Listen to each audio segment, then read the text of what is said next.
dan diamankan atas dugaan korupsi tata kelola program makan bergizi gratis atau MBG. Dalam perkara ini, penyidik dari Kejaksaan Agung menemukan adanya dugaan markup pengadaan barang dan jasa. Salah satu pengadaan yang diduga bermasalah yakni 21.800 unit motor listrik untuk operasional pelaksanaan MBG dengan nilai anggaran ditaksir berkisar 915 miliar rupiah hingga 1,39 triliun rupiah. Sementara itu, dari penelusuran, motor listrik ini masih berada di gudang yang berada di Sentul, Bogor, Jawa Barat. Lokasi gudang berada di kawasan industri di wilayah Desa Sentul, Kecamatan Babakan Mandang, Kabupaten Bogor. Dari pantauan tribunnews.bogor.com terdapat perbedaan antara sebelum dan sesudah Dadan Hindayana diamankan. Saat pantauan pada Senin 13 April 2026, keberadaan motor berwarna biru berlogo BGN ini hanya berada di area samping gudang. Namun pada Sabtu 6 Juni 2026, motor-motor ini menumpuk hingga ke area depan bangunan gudang. Meski begitu, untuk tipe motor yang ada di lokasi tersebut masih sama, yakni jenis skuter Matic dan Trail. Di samping itu terdapat juga truk kontainer berlabel PT Yasa Arta Tunggal yang terparkir di samping gudang produsen Emo Electric Mobility tersebut. Akan tetapi tidak ada aktivitas yang mencolok di lokasi ini, hanya daratan motor yang berjajar rapi ditutup oleh kain jaring warna hitam. Selama pantauan di lokasi dan berada di depan area luar gudang tersebut, tidak terlihat adanya karyawan meskipun terdapat pintu yang terbuka.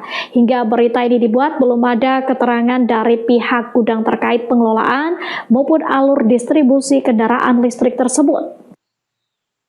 Ya baik, terima kasih. Jadi gudang motor listrik untuk program makan bergizi gratis atau MBG ini berada di kawasan industri Sentul yang berada di wilayah Desa Sentul, Kecamatan Babakan Madang, Kabupaten Bogor. Nah, pada bagian depan gudang tersebut terdapat brand Emo Electric Mobility berwarna kuning. Nah, sementara itu, pasca diamankannya ex-Kepala Badan Gizi Nasional atau BGN, Dadan Hindayana, kendaraan untuk operasional MBG ini nampak menumpuk di gudang tersebut.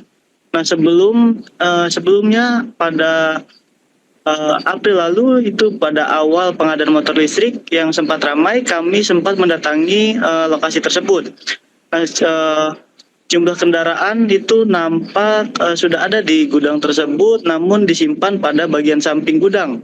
Nah, akan tetapi pada hari ini yang menjadi kali kedua kami mendatangi gudang tersebut, jumlah kendaraan nampaknya bertambah.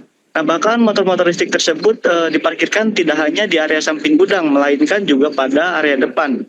Nah, meski begitu, untuk tipe motor yang ada di lokasi tersebut masih sama, yakni dengan jenis skuter Matic dan juga Trail.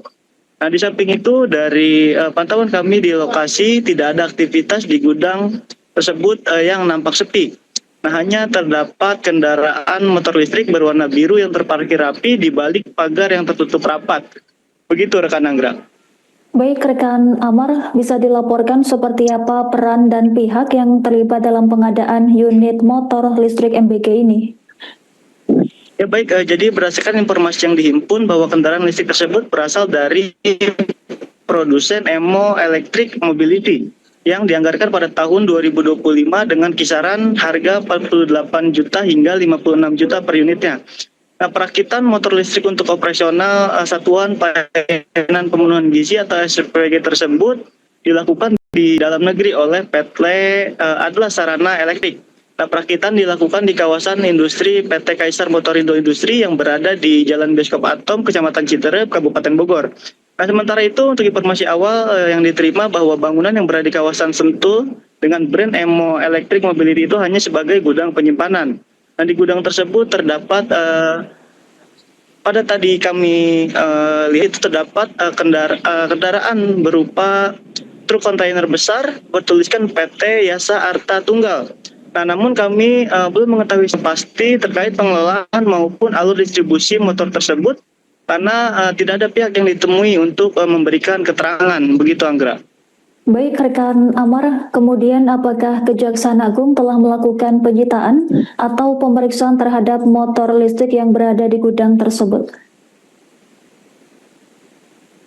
Ya, baik, jadi memang dalam perkara tersebut penyidik dari Kejagung menemukan indikasi adanya dugaan markup pengadaan barang dan jasa.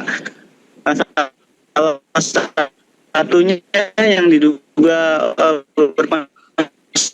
adalah yaitu pengadaan 21.800 waktu anggarkan mencapai itu 1, sekian triliun.